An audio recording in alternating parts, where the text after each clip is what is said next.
బ్రహ్మముడి సీరియల్లో జరగబోయేది ఏంటంటే జగదీష్ చేసిన త్యాగానికి అల్లుడుగా ఒప్పుకుని రేవతిని క్షమించి ఇంటికి తీసుకువచ్చిన అపర్ణ.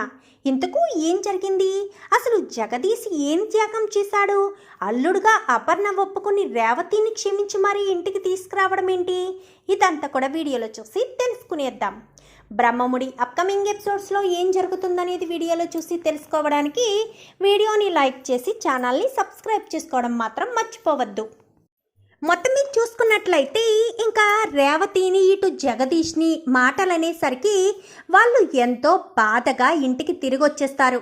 ఇంటికి వచ్చేసేసరికి ఇంకా అక్కడ కేక్ కటింగ్ కూడా జరగదు. ఇంకా ఎవరి మట్టికి వాళ్ళు వెళ్ళిపోతారు. తప్పు చేశామా రామ్ గారు అని చెప్పనేసరికి అలాగేమీ లేదు కళావతి గారు, 15 సంవత్సరాల కోపం ఒక్క మీటింగ్తో కోపం పోతుందా? ఏదో ఒక మిరాకిల్ జరగాలి. వీళ్ళిద్దరి మధ్య కోపం పోయి అమ్మ మళ్ళీ అక్కని దగ్గరికి తీసుకోవాలి అంటే ఏదో ఒక మిరాకిల్ ఖచ్చితంగా జరిగి తీరాలి. అలా జరిగితేనే కదా అమ్మ అక్కను క్షమించి ఇంటికి తీసుకొస్తారు అని చెప్పి అనేసరికి ఆ భగవంతుడు అనేవాడు ఉంటే ఖచ్చితంగా అక్క అమ్మలను ఖచ్చితంగా కలుపుతాడు అని చెప్పి ఇంకా రాజు చాలా స్ట్రాంగ్గా అనుకుంటాడు. ఇంకా అలా అనుకున్నవాడు కాస్త కావ్యకు ప్రపోజ్ చేయడానికి అవాయిడ్ చేసి రేవతిని అపర్ణను ఎలా కలపాలి అని ఆలోచిస్తూ ఉండగా ఈలోపు కంపెనీలో కొన్ని చిన్న ప్రాబ్లమ్స్ రావడంతో ఇంకా కావ్యతో పాటు కంపెనీకి వెళ్ళడం ఇలాగే ప్రాసెస్ జరుగుతూ ఉండేసరికి ఇంకా ఇంటి దగ్గర రేవతి దుఃఖం ఇంకా పెరుగుతుంది. అప్పుడప్పుడు రాజు వెళ్ళడం, అప్పుడప్పుడు కావ్య వెళ్ళి రేవతిని కొంచెం ఓదార్చి మీరు కంగారు పడకండి వదిన, వీలైనంత తొందరగా మీ ఇద్దరిని ఒకటి చేస్తాము. అత్తయ్య మిమ్మల్ని క్షమించి ఇంటికి రానిచ్చే రోజు అతి తొందరలోనే ఉంది, నాకు ఆ నమ్మకం ఉంది అనగానే నాకు నమ్మకం లేదు కావ్య, అమ్మ నన్ను క్షమించదు, 15 సంవత్సరాలైంది, అమ్మ నన్ను క్షమించదు అని నాకు నమ్మకం ఉంది. ఏదో మూల ఫోన్ చేసి రమ్మనగానే చూడగానే క్షమిస్తుంది అన్న నమ్మకంతో నేను ఆ ఇంటికి వచ్చాను. నిజానికి ఇంకా అదే విషయం రాజుకి చెప్పేసరికి కంగారు పడకండి కళావతి గారు, ఏదో ఒక సమయం వస్తుంది అని చెప్పాను కదా, ఖచ్చితంగా వస్తుంది అని రాజ్ కాస్త ఇంటి దగ్గర ఫోన్ మాట్లాడుతూ ఉండేసరికి నాన్న రామ్ అని చెప్పి సుభాష్ వస్తాడు. చెప్పు నాన్న అని చెప్పాను కానీ నేను కొంచెం బయటికి వెళ్ళాలి, నువ్వు తీసుకువెళ్తావా అనగానే ఏ నాన్న కారు లేదా అని చెప్పనేసరికి యారా నువ్వు నన్ను తీసుకువెళ్తే నీకేమన్నా ఇబ్బందా, నీకేమన్నా ఇంపార్టెంట్ పనులు ఉన్నాయా ఈ నాన్న కంటే అని చెప్పాను కానీ అలా అని కాదు నాన్న, సరే రా తీసుకువెళ్తాను అని చెప్పి మన కంపెనీ దగ్గరికి వెళ్దాము అని బయలుదేరేసరికి మధ్యదారిలోకి వెళ్ళడంతో ఒకరికి అంటే యాక్చువల్గా కంపెనీ దగ్గరికి కాదు, ఒకరికి యాక్సిడెంట్ అయితే పరామర్శించడానికి. సరే నాన్న నువ్వు కూర్చునుండు, నేను వెళ్ళి బుకే తీసుకొస్తాను, మనం హాస్పిటల్ కదా వెళ్ళేది అని చెప్పాను కానీ సరే నాన్న అని కూర్చుంటాడు. ఇది ఏంటంటే ఈ పక్క నుంచి ఈ పక్కన ఉన్నది అటుపక్క ఆ రోడ్లో ఉంటుంది ఫ్లవర్ బుకే. సో ఈ పక్కన దిగి రోడ్డు క్రాస్ చేసి ఫ్లవర్ బుకే కోసం వెళ్ళాలి. వెళ్తూ ఉండగా వెళ్ళి ఫ్లవర్ బుకే తీసుకుంటాడు.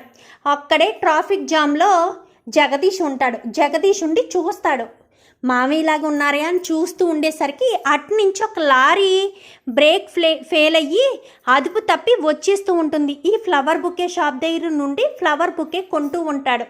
ఎవరు? సుభాష్. అయితే కొంటూ ఉండేసరికి లారీ అదుపు తప్పి వచ్చేస్తుందన్న విషయం చూసుకోడు ఇంకా సుభాష్. అది చూసిన జగదీష్ కాస్త గబగబా కారులోంచి దిగి పరుగున వెళ్ళి జగదీష్ అయితే సుభాష్ని పక్కకు లాగేసేసరికి జగదీషు ఆ లారీకి అడ్డుండిపోతాడు. లారీ కింద పడిపోయేసరికి దెబ్బలు బాగా తగులుతాయి. సుమారు కాళ్ళ మీద నుంచే లారీ టైర్స్ అవి వెళ్ళిపోతాయి. సుభాష్ అయితే ఆ ప్లేస్లో సుభాష్ ఉండాలి. సుభాష్ని కాపాడడం వల్ల జగదీష్కి ఆ పరిస్థితి వస్తుంది. లారీ అక్కడితో అలా ఆగిపోయిన తర్వాత గబగబా వచ్చేస్తారు అందరూ కూడా. వచ్చేసేసరికి రాజ్ కూడా వస్తాడు. వచ్చేసేసరికి ఏమైంది అని చెప్పాను కానీ అక్కడ ఎవరో ఉన్నారు అని చెప్పి గబగబా వెళ్ళేసరికి జగదీష్ బావా అని చెప్పనేసరికి జగదీష నన్ను కాపాడింది జగదీష అని చెప్పనేసరికి, అంటే ప్రమాదం మీకొస్తుందన్న విషయం తెలిసే ఉంటుంది నాన్న, అందుకే బావ మిమ్మల్ని కాపాడాడు, బావను అర్జెంటుగా హాస్పిటల్కి తీసుకువెళ్ళాలి అని చెప్పనగానే వెంటనే హాస్పిటల్కి తీసుకువెళ్ళిపోతారు. తీసుకువెళ్ళిపోయేసరికి తన 2 కాళ్ళు కూడా ఫ్రాక్చర్ అయ్యాయి. సుమారు 6 మంత్స్ పాటు కదలకుండా ఉంటేనే కాళ్ళు 2 సెట్ అవుతాయి అని చెప్పనేసరికి ఇంకా రేవతి తెగ ఏడుస్తూ ఉంటుంది. ఏడుస్తూ ఉండేసరికి రేవతిని చూసి అక్క బాధపడకక్క అని చెప్పి ఇంకా రాజ్ అయితే ఓదారుస్తాడు. ఇంకా సుభాష్ని కూడా పట్టుకుని, సుభాష్ కూడా రేవతిని పట్టుకుని బాధపడకమ్మా, నా ప్రాణాలు కాపాడడం కోసమే జగదీష్ ఇలా చేశాడు అని చెప్పి మాట్లాడేసరికి ఇంకా నాన్న అని చెప్పి ఏడుస్తూ ఉంటుంది. ఏడవద్దని కావ్యకి ఫోన్ చేయడంతో కావ్య కూడా వచ్చేస్తుంది. కావ్య కూడా వచ్చేసేసరికి ఇంకా అపర్ణకు ఫోన్ చేస్తాడు సుభాష్ అయితే. అపర్ణ అని చెప్పాను కానీ, ఏంటండి అని చెప్పాను కానీ, అర్జెంటుగా బయలుదేరి నువ్వు హాస్పిటల్ దగ్గరికి రా అని చెప్పనేసరికి, ఏమైందండి అని చెప్పాను కానీ, నాకేం కాలేదు, నువ్వు అర్జెంటుగా బయలుదేరి హాస్పిటల్కి రా, నేను చెప్తాను కదా ఏం జరిగిందో అని చెప్పాను కానీ, అత్తయ్య ఆయన హాస్పిటల్ దగ్గరికి రమ్మంటున్నారు, రండి అత్తయ్య వెళ్దాము అని చెప్పి ఇంకా అపర్ణ ఇందిరాదేవి ఇద్దరు హాస్పిటల్ దగ్గరికి వస్తారు. వచ్చేసరికి హాస్పిటల్ దగ్గర సుభాష్ బయట ఉంటాడు. ఏమైందండి మీకు, మీరు బాగానే ఉన్నారు కదా అని కానీ, నేను బాగానే ఉన్నాను, అక్కడ చూడు అని చెప్పి ఐసీయూ వంక చూసేసరికి జగదీష్ 2 కాళ్ళకి కూడా కట్టులు వేసి ఉంటాయి. ఆ పక్కనే కూర్చుని రేవతి ఏడుస్తూ ఉంటుంది. ఏం జరిగిందండి అని చెప్పాను కానీ, ఆ ప్లేస్లో నేను ఉండాలి అపర్ణ అని చెప్పాను కానీ, ఏంట్రా ఏం మాట్లాడుతున్నావు నువ్వు అనగానే, అవునమ్మా ఆ ప్లేస్లో నేను ఉండాలి, సరైన సమయానికి జగదీష్ వచ్చి నన్ను పక్కకు లాగడం వల్లే నా ప్లేస్లో జగదీష్ ఉన్నాడు, జగదీషే కనుక రాకపోయి ఉంటే నేను ప్రాణాలు పోయి ఉండేవో లేక ఆ ప్లేస్లో ఉండేవాడినో మరి చెప్పలేను అని చెప్పాను కానీ, ఇంకా అపర్ణ ఇప్పటికైనా కోపం తగ్గించుకో, నీ భర్త ప్రాణాలు కాపాడిన ఒక మనిషిగైనా చూడు, నీ అల్లుడుగా గుర్తించు, 6 నెలల పాటు కదలకూడదంట అపర్ణ, కదలకుండా ఉండి అలా ఉంటేనే కాళ్ళు మళ్ళీ 2 సెట్ అవుతాయంట అని చెప్పనేసరికి ఇంకా లోపలికి వెళ్ళేసరికి రేవతి అని చెప్పాను కానీ, అమ్మ అంటూ ఏడ్చుకుంటూ వస్తుందే కానీ తీరా మూసి పట్టుకుంటే ఏమంటుందో అని ఆగిపోయేసరికి 2 చేతులు చాపడంతో వెళ్ళి హత్తుకుని ఎంతగానో ఏడుస్తుంది. బాధపడకమ్మా అని చెప్పాను కానీ, మీ నాన్న ప్రాణాలు కాపాడడం కోసమేనంట కదా ఇలా జరిగింది అని చెప్పాను కానీ, నాన్న ప్రాణాలు కాపాడడానికి కదా, నాన్నకి ఏమీ కాలేదు కదమ్మా, చాలు, నా భర్త ఈరోజు కాకపోతే రేపైనా కోలుకుంటారు, ఈ రకంగా అయినా భగవంతుడు మేము చేసిన తప్పుకి శిక్ష అనుభవించేటట్టు చేశాడేమో అని చెప్పనేసరికి, అయ్యో అయ్యేం మాటలు, ఇక మీదట నువ్వు ఎక్కడో ఉండొద్దు, మన ఇంటికే వెళ్ళిపోదాము అని చెప్పి అనేసరికి ఇంకా జగదీష్ కాస్త బెడ్ మీద ఉండే చేతులెత్తి నమస్కరిస్తాడు.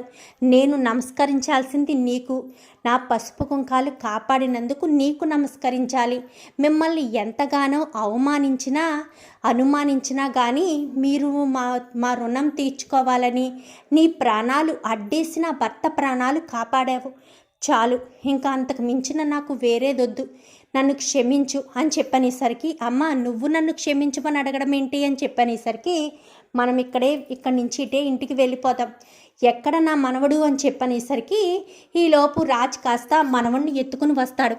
వీడా అని చెప్పనేసరికి, వీడు నీకు ముందే తెలుసమ్మా అనగానే, ఏమండి నేను ప్రతిరోజు చెప్తాను కదా నా ఫ్రెండు స్వరాజ్ అని వీడే అని చెప్పాను కానీ, అంటే నీ మనవడు నీకు ఈ రకంగా పరిచయం అయ్యాడనమాట అని చెప్పి అపర్ణ కాస్త వాడిని ఎత్తుకుని ఇంకా సరే పద ఇంటికి వెళ్దామని ఆ రేవతిని ఇంటికి తీసుకువెళ్ళిపోతుంది. ఇంకా సుభాష్ రాజు ఇద్దరు అక్కడే ఉంటారు. బావా నేను చెప్పాను కదా ఏదో ఒక రోజు వస్తుందని, ఈ రకంగా అయినా సరే దగ్గరయ్యావు అనగాని, నేను ఇలా జీవితాంతం ఉన్నా పర్వాలేదు బావా, రేవతి వాళ్ళ అమ్మ దగ్గరికి వెళ్ళింది అది చాలు అనగానే, ఏం జరిగినా అంతా మన మంచి కోసమే అని అంటూ ఉంటారు కదా, ఇది కూడా మన మంచి కోసమే అని చెప్పి ఇంకా ఇద్దరు కూడా అనుకుంటారు. ఇంకా మొత్తానికైతే అంతా కూడా చాలా సంతోషపడతారు. ఒక వారం రోజులకి డిశ్చార్జ్ రాసేసరికి ఇంటికి తీసుకొస్తారు. హారతి ఇచ్చి మరీ ఇంటికి వీల్ చైర్ మీద ఇంటికి తీసుకొస్తారు.